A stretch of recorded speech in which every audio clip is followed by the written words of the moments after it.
बिल्कुल आसान तरीके से आज हम आपको सिखाने वाले हैं छोले कैसे बनाएं। आसान वाला तरीका जिसे हम 5 मिनट यानी 5 मिनट 10 मिनट छोले पकने के लगेंगे। बस उसकी पकने के बाद आपको सिर्फ 3-4 मिनट और लगेंगे। मतलब सोच लो 10 से 12 मिनट के अंदर ऐसे छोले बना के सिखाएंगे दोस्तों। आप इसे राइस से, भटूरे से, कुलचे से, रोटी से, किसी भी चीज से सर्व कर सकते हैं। एक बार आपने इसे आसान तरीके से बना के खा लिया ना, सच में बोल रहे हैं आप बार बार बना के खाना चाहेंगे।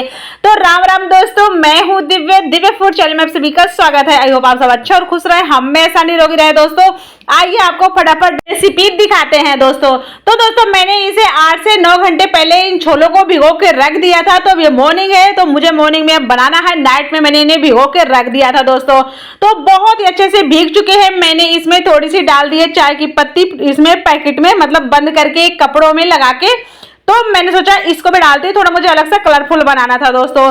तो बस मैंने इसे कुकर में डाल दिया। मैंने छोले को पहले धो के ही भिगोया था ताकि उसकी कोई भी गंदगी ना रहे, तो मैंने इसलिए उसी पानी को डाल दिया दोस्तों। जब भी आप छोलों को पहले धो लीजिएगा, बाद में ही उनको भिगो के रखिएगा, उस पानी को यूज करना है। तो दोस्तों मैंने यहाँ पे एक कटा हुआ प्याज ले लिया, प्याज डाल दिया। 2 हमने टमाटर यहाँ पे लिए थे कटे हुए, वो भी डाल दिए। लहसुन की 8-10 कलियां भी डाल दिए। और खड़े मसाले जो साबुत है उन्हें भी हम यहाँ पे डाल देते हैं दोस्तों। और यहाँ पे थोड़े मसाले भी ऐड कर देते हैं, थोड़ी तीखी मिर्ची ऐड कर देते हैं। तो दोस्तों आप यहाँ पे अपने हिसाब से मसाले ऐड कर सकते हैं। तो हल्दी पाउडर भी 1 चम्मच ऐड कर दिया और 1 चम्मच मिर्ची पाउडर पहले ऐड कर चुके। और यहाँ पे स्वाद अनुसार नमक ऐड कर देते हैं, जितना नमक की जरूरत है।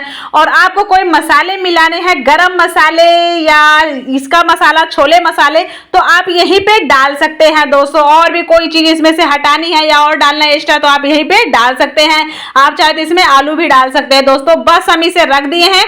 3 सीटी हमने इसे हाई फ्लेम में पकाया और 3 सीटी हमने लो फ्लेम में पकाया। अब ये इतने ज्यादा गल चुके हैं कि मैं आपको क्या ही बताएं दोस्तों। तो ऊपर हम इसमें से जो भी हमारे खड़े मसाले थे, छिलके थे टमाटर की, हमने सारे निकाल के हटा लिए हैं। और अब हम इसे थोड़ा अच्छे से इससे हम मिक्स कर लेते हैं चमची द्वारा, क्योंकि हमारी सारी सब्जियां अच्छे से गल चुकी है और छोले भी बहुत ज्यादा गल चुके हैं। अभी मैं आपको दिखा रही हूँ, देख सकते हैं। हाथ में पकड़ते ही थोड़ा हल्का सा प्रेस भी कर दोगे ना, तो भी वो अपने आप ही पूरी तरह से पचक जाएगा दोस्तों। इतना ज्यादा पके हुए छोले हैं। तो अब हम इसको एक बार अच्छे से मिला लेते हैं और इसको हम साइड में रख देते हैं ताकि हम दूसरी तैयारी कर लेते हैं। तो दोस्तों इधर ले लिया मैंने कटोरा, तो क्या जो हमारा तड़का लगाने का चमचा है उसमें हमने डाल दिया ऑयल। यहाँ पे हमने 1 चम्मच डाल दिया जीरा। और पतले पतले लंबे लंबे कटे हुए जो हमारे अदरक के टुकड़े थे हमने उसे भी यहाँ पे ऐड कर दिया। और 2-3 हमने हरी मिर्ची भी ऐड कर दी। थोड़ा सा हम यहाँ पे ऐड कर दिए चुटकी, यहाँ पे हमने हींग भी ऐड कर दिया और लाल मिर्च कश्मीरी पाउडर ऐड कर दिया। तो दोस्तों गैस तो मैंने काफी देर हो गई बंद कर दिया था। और अब बस फटाफट इसमें हमें डाल देना है। और डालते एक चीज का ध्यान रखिएगा, डालते ही हमें इसे फट से ढक के छोड़ देना है 3 से 4 मिनट के लिए। तो इस चीज का पूरा ध्यान रखिएगा दोस्तों। तो बस अब हमने इसको ढक के छोड़ दिया है।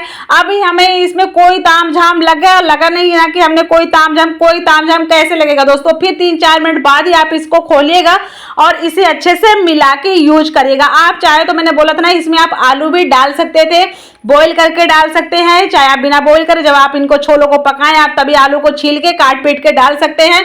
बहुत बढ़िया सा बनता है, आलू डालने से और भी ज्यादा टेस्टी लगता है दोस्तों। तो यहाँ पे हमने डाल दिया थोड़ा सा हरा धनिया, क्योंकि आज हम इसकी